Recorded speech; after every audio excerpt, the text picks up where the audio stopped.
Today, I have for you a movie review. Woo! It's been a while since I've done one of those, actually, especially after Fantastic Four and Superman. Yeah! Greetings, everyone. It is I, of course, your one and only Multipotentialite, Neurodivergent host, the Kosmic Jedi. Welcome back to my channel.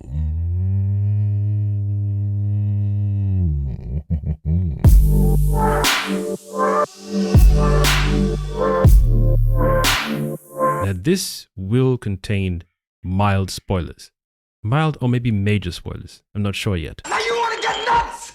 Come on, let's get nuts. The movie is absolutely outstanding, especially after seeing Superman and realizing some people are satisfied and they're okay with trash storytelling, incompetent storytelling. One of my favorite words, by the way. One of my favorite words of all time so far. I think some of you might be able to tell since the way I've been using it consistently in all the reviews I've done so far when a movie is trash, of course. I don't like to just crap on a movie because it's a trendy thing to do or because YouTube or social media is trending, trashing on this movie. When you spend time, attention, and money to go and see a movie, especially after how it's been marketed, and you're hoping, thinking, that it's going to be a good enough movie. I think that's what most of us are asking for, a good enough movie. I don't even think or feel that's appropriate, but it's the standard so far, or I feel it's below standard, but everyone's asking for the bare minimum, a good enough movie. Superman 2025 is nowhere close to a good enough movie. Damn! Just like the Spider-Man 2, the one with Tom, what's his name? A few moments later. His second movie and the third one, absolute garbage. Absolute garbage. You ain't lying. I don't wake up in the morning looking forward to trash on the movie. Even when I do my breakdowns and reviews as to what's wrong with a scene or movie or dialogue or whatever, be it a TV show. For example, I'm currently doing the Alien Earth rant and reviewing issues with the show. It's not something I look forward to. Taking time out of your day to watch these things and to, I almost want to say, embody the stories or to immerse yourself in the world that these storytellers have given to you. It sucks. It sucks when dialogue is weak. The situations certain people are put in sometimes is not organic, it's forced. The way characters react to a situation where most of us naturally will run from or will defend ourselves. Storytellers force characters to act stupid for the sake of drama. There's organic drama, and then there's forced drama, and then there's incompetent drama. What do you mean by that? I'm saying all this to say that when I watched Weapons from beginning to end, this director had me hooked. You ain't lying. The choice of telling a full story but from different vantage point of the different characters, it's not the first time it's been done, but it was done very, very well in this movie. Do I want to say the villain or the problem that's impacted the town? I love the way it's explained. Very simple, very effective. That's the word I'm going to use. In fact, it's effective. And I love the way it was done in a practical manner whereby some people believe or don't believe, if you're religious, non-religious. I just love how real and effective and impactful the tools at play were or are. I think that's how I'm going to keep it as vague as that. For those who have seen the movie and know what I'm talking about, I love that it worked. Willingly? Yes. That's the best way I'll put it. I love that it worked. It wasn't a wishy-washy. It was very, very, very practical and precise. The tool used, that's the thread woven that's connected everyone or most characters in this movie. It is a very, very, very, very, very, very well done expression of said tool. Now, I'm not saying that is the only expression of said tool on the planet, and I don't want to spoil because I'm trying to entice the audience who haven't seen it yet to go and see it. I imagine people who are highly religious will talk smack about the movie or they'll panic. And if you're highly religious, don't bother watching this movie. Are you serious? Yes. If you're not someone who is easily frightened, you don't mind a good horror movie, check it out. For sure, check it out. But if you're highly and deeply religious, don't even bother. If you're spiritual, check it out. In fact, people who have broken away from religion and are satisfied with that life path they're on, you will definitely appreciate this movie. Now, the flip side is, you know, it's adding to the improper and harmful narrative of the grand scheme of things when it comes to the particular tool or tools used, you know, in this movie to actualize the plot or the reason why the story exists.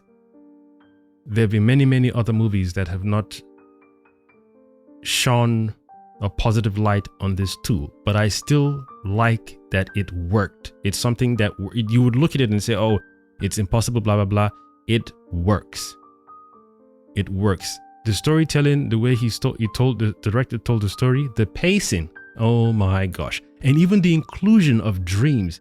I'm going to do a separate video, a full spoiler video. I think I'm going to do a shorter one, but a full in-depth spoiler video where, well, not in-depth, but shorter and just dive straight into it so that we're not dancing around words. Because I want to make this video, I want to keep it vague enough for people to go and see it. Nice. But if you're spiritual, I would definitely encourage you to go and see this one, because we can have a bigger discussion and then we can compare the tool used to a movie like Sinners, where these abilities or these tools are practical. That's right. There's no I believe or don't believe. It works. That is one major thing. It works and it's effective. That's one major thing I love about this movie. There was no wishy-washy. Whilst you're trying to delegate or not delegate, it works. Give this man a shield. So yeah, definitely check it out. I wasn't sure about it at first because I thought it was like a gimmick movie. Even all the people I watch on YouTube who I check out their movie reviews and I appreciate most of their reviews, especially like Jeremy Johns, for example.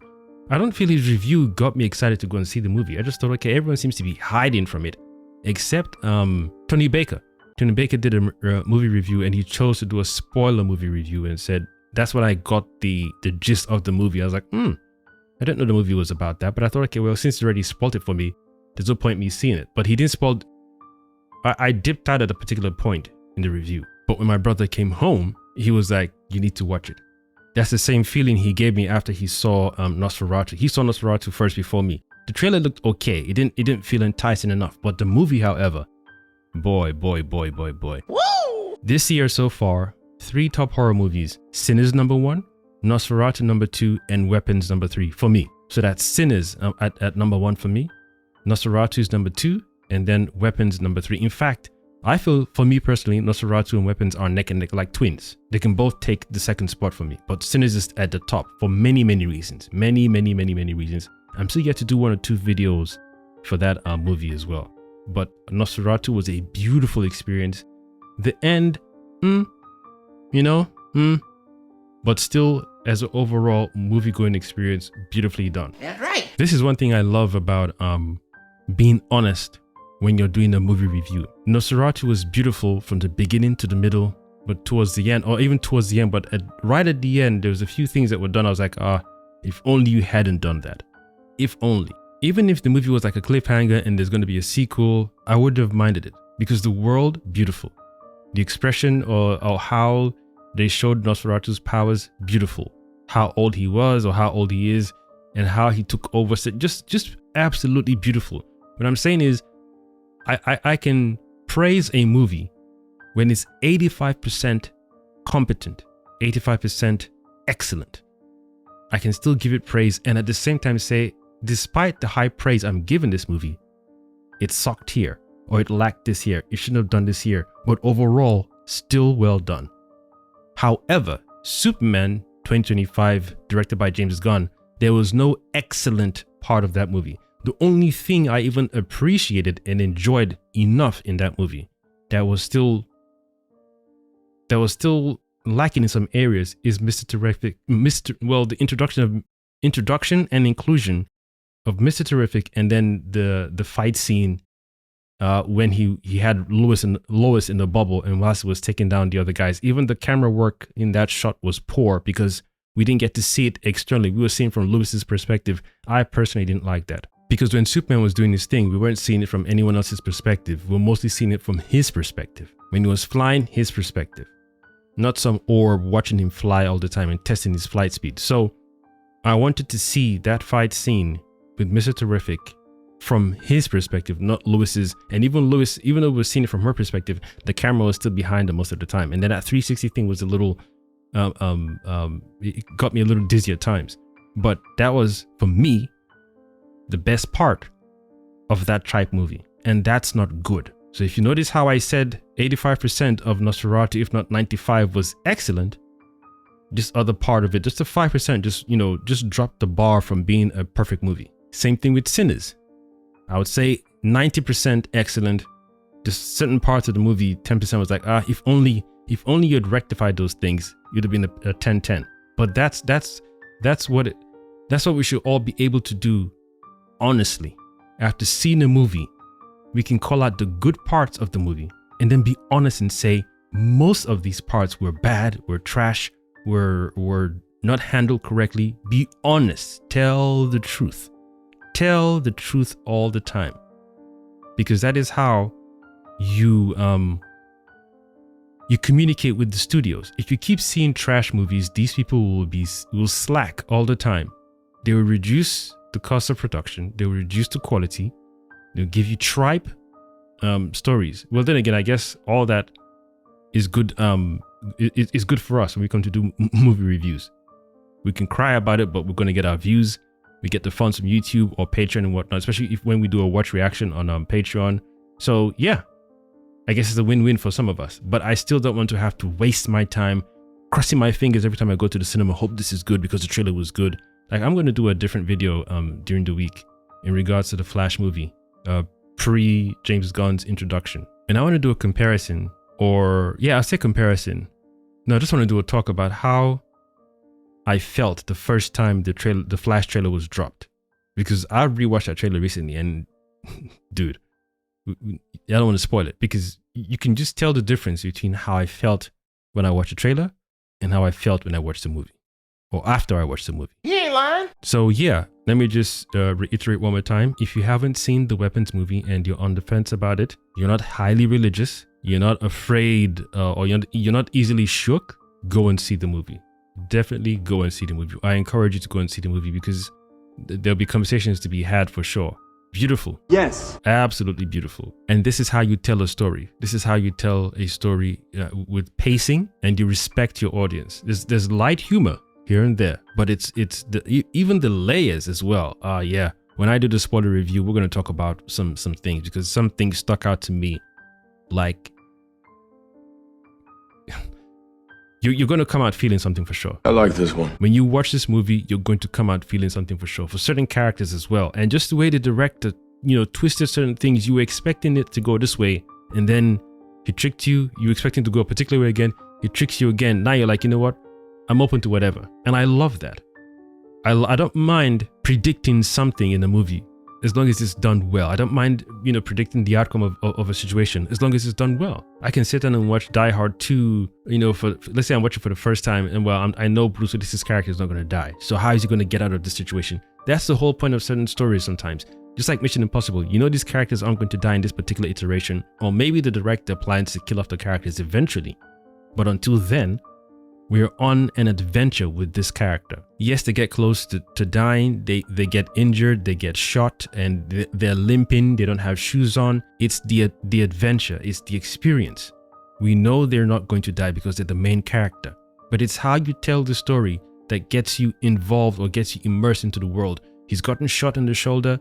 In the next movie, he shows the scar from the shoulder from the first movie. He gets shot in this movie in the thigh. The next movie, he shows the scar from the shoulder and the thigh. So you're seeing the aftermath of previous movies, and you're still hearing the character like, yo, despite the tough situations I've been in, I'm still here. So it shows continuity, it shows longevity, it shows that the character is self-aware of the situation, but he still keeps pushing, or she still keeps pushing. That's right. So I know some people out there who say, well, the James Bond movies are boring because the character never dies. Mission Impossible, Die Hard, yada yada yada. We've all grown up on these movies where the main character is close to death in different situations, but still survives said situation. And sometimes the subliminal, or you could say the messaging within those kind of experiences is one of those things where it's like, no matter how low you get, you can still rise up again. And plus, it makes for a good movie going experience, and it's a win-win for us and the studios. and the actors and everyone else involved. Good storytelling, satisfactory experience, great cinema experience. We all come out looking forward to the next movie. Even when Denzel Washington did the Equalizer movies, I didn't even think he was capable of, not capable, but I didn't think it was something that he would choose to do. He did one, I was like, dude, this is dope. It'd be cool if they did the second one. Did the second one, I was like, okay, this is awesome. It's awesome. Then when the third one came out, or the trailer came out for the third one, I was like, fingers crossed, please don't kill him off in this one. Because I was like, you haven't killed Ethan Hunt in all the Mission Impossible movies. Not that I want you to. We can't have a movie like this with Denzel kicking ass at a later stage in his life, especially after Man on Fire. And then you give us 2 movies. When it comes to the third one, you kill him off and he has a good death or a peaceful death. I feel characters like that, you need to keep him alive or let them live on in our minds. Even when the person looks like they're seemingly retiring in the third movie and they're not dead, just like John Wick. Woo! Just like John Wick. Everyone knows who's watched the fourth one, or even the second one. After the second one, at some point you'd have been like, okay, that's enough. Because after the third one, there were some things I was like, oh dude, you guys are pushing it. The first one was excellent. The first John Wick was excellent. The second one, cool. And the third and fourth, y'all are pushing it. That's a good example of don't overdo your thing here. Don't spoil it. Don't spoil your formula. So yeah, shout out to Mr. Krieger or Krieger. I can't remember his first name, but I know his surname is Krieger or Krieger. Did an excellent job in this movie, Weapons. Excellent, excellent, excellent job. I almost wonder why he chose this particular tool to include in the movie as the main cause for certain situations. I don't know what other movies he's done or horror movies he's done with the same theme, but this one is absolutely excellent. I didn't think I would have a third movie on my list this year. I almost forgot that Nosferatu came out this year as well. Almost forgot. I hope I'm not wrong about that. Are you serious? But I'm happy to say I've got 3 horror movies on my list this year. Sinners, Nosferatu, and now Weapons. Happy to say so. Happy to say so. Beautiful movie. I can't wait to do the spoiler discussion with you guys. If you haven't seen it one last time, if you're not afraid or if you're not easily shook and you are not highly religious, check this thing out. I encourage you to. Anyways, that's me done. I have of course been, I want to run away to end the video so I can go and record another video. Let me know in the comment section who's seen the Weapons movie. Did you like it? And if you didn't like it, let me know why as well. Well, both. If you liked it, let me know why you like it. And if you didn't like it, let a brother know in the comment section. Now I can close out the video. I have of course been your one and only Multipotentialite, Neurodivergent host, The Kosmic Jedi signing out. Thank you for watching.